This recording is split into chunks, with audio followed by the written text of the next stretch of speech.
பீகாரில் சிறை உதவி கண்காணிப்பாளரின் மனைவி மர்மமான முறையில் உயிரிழந்த சம்பவம் அதிர்வலையை ஏற்படுத்தியுள்ளது.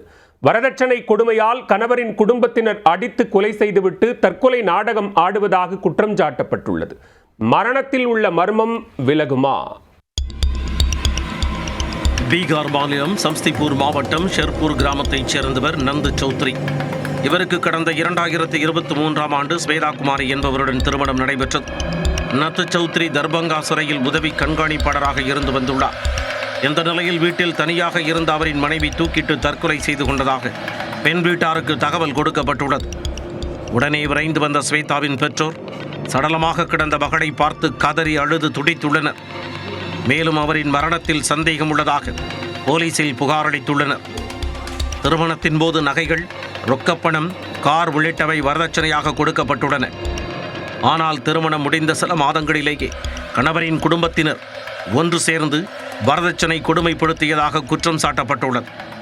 அதிலும் அண்மை காலமாக பணம் மற்றும் ஃபார்ச்சுனர் சொகுசு கார் வாங்கி வர கூறி ஸ்வேதாவை அடித்து துன்புறுத்தியதாக கூறப்படுகிறது. இது தொடர்பாக ஊர் பெரியவர்கள் முன்னிலையில் பஞ்சாயத்து பேசப்பட்டுள்ளது.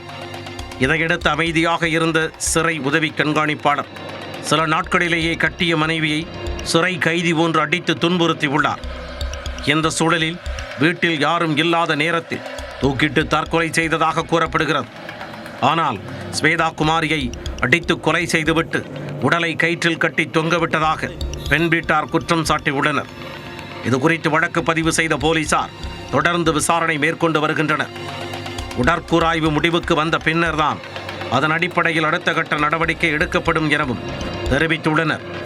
இதனிடையே ஸ்வேதாவின் கணவர் போலீஸ் அதிகாரி என்பதால் உண்மையை மூடி மறைக்க வாய்ப்புள்ளதாக குறிப்பிட்டு உரிய விசாரணை நடத்த வேண்டும் என்று பெண்ணின் பெற்றோர் கோரிக்கை விடுத்துள்ளனர்.